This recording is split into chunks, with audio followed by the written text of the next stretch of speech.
Thank you sir. Sir ఏదైతే స్వచ్ఛ భారత్ మీద దాదాపు 13,000 టాయిలెట్స్ కట్టామని చెప్తున్నారు సార్. సార్ నెల్లూరు లాంటి కార్పొరేషన్లో దాదాపు 700-800 మంది ఉన్న స్టూడెంట్స్ దగ్గర 1-2 బాత్రూమ్లతో ఆపివేసి, అంటే ఆ స్కూల్కి మేము ఒక బాత్రూమ్ ఇచ్చాం, 2 టాయిలెట్స్ ఇచ్చాం సరిపోతే 700 మంది స్టూడెంట్స్ ఉన్న దగ్గర, ముఖ్యంగా గర్ల్స్ లాంటి స్కూల్స్లో కూడా చాలా దగ్గరలో ఇంకా ఇన్కంప్లీట్ ఉన్నాయి సార్. ఏదో ఒక బాత్రూమ్ ఇచ్చాను, అలా కాకుండా ఎక్కువ ఇంకా కూడా అలాట్ చేయాలని చెప్పి మంత్రివారిని కూడా కోరుతున్నాను సార్. ఇదే కాకుండా దాదాపు ఈరోజు మనం చూస్తుంటే గత సంవత్సరం ప్రభుత్వం ఏదైతే దత్తత అనేది ఒక కొత్త పద్ధతి తీసుకుని వచ్చింది సార్. దాదాపు 19,000 విలేజెస్ని అందరూ కూడా దత్తత తీసుకోవాలా ప్రతి ఒక్కరు అని చెప్పి ఒక కార్యక్రమాన్ని రూపొందించింది. కానీ ఎన్ని తీసుకున్నారో ఏమో తీసుకుంటే ఎక్కడా కూడా ఒక్కరు కూడా దత్తత, కనీసం ఏదైతే మన రాష్ట్ర మంత్రి గారు, మున్సిపల్ శాఖ మంత్రి గారు తీసుకున్న దత్తత వార్డులో ఉన్న స్కూల్స్లో కూడా బాత్రూమ్ లేవు సార్.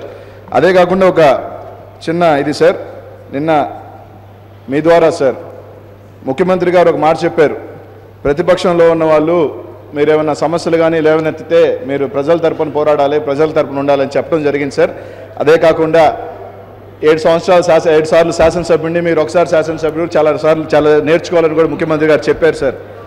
మీ ద్వారా సార్ మేము ఒకటోసారి వచ్చాం, 7 సార్లు ముఖ్యమంత్రిగా, 3 సార్లు ముఖ్యమంత్రిగా, 7 సార్లు శాసనసభ్యుడిగా కుప్పం నియోజకవర్గం నుంచి ముఖ్యమంత్రి గారు అయ్యారు సార్. నేను శాసనసభ్యుడు మొదటిసారి అయిన తర్వాత నా నియోజకవర్గం తిరిగిన తర్వాత స్కూల్స్ చూసిన తర్వాత sir only 1 minute sir, 1 minute sir, 1 minute sir, time కాదు. You confine yourself to the sanitation, the schools, please. Sir తిరిగిన తర్వాత 1 minute సార్, అయిపోయింది క్లోజింగ్ సార్. తిరిగిన తర్వాత సార్ నా నియోజకవర్గంలో ఎలా ఉన్నాయా, హైదరాబాద్ లాంటి సిటీని నిర్మించి లక్షలాది మందిని ఒక పెద్ద ఇది సైబర్ సిటీని తయారు చేశానని చెప్పుకుంటున్న ముఖ్యమంత్రి కుప్పం ఎలా ఉంటుందా, కుప్పం స్కూల్స్ ఎలా ఉంటాయని ఒక ఆలోచన చేసి ఒక టీంని పంపించి కుప్పం స్కూల్స్కి వెళ్ళాను సార్.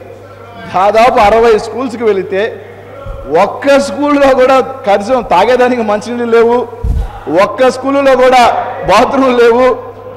ఇదిగోండి సార్, దారుణమైన సంఘటనలు ఏంటంటే సార్, రహదారులు ఉంటే ప్రహరీలు లేవు పిల్లలకి, రహదారుల్లో స్కూల్స్ ఉంటే సార్ ప్రహరీలు లేవు, అడవుల్లో స్కూల్స్ ఉంటే మొన్న మంత్రి గారు ఛాలెంజ్ చేస్తే ½ అవర్లో ఇస్తానంటే ఛాలెంజ్ తీసుకున్నారు సార్. ఇదిగోండి సార్, సార్ ఇన్ని ఉన్నాయి సార్, దాదాపు అన్నీ కూడా మీకు అందిస్తాను సార్.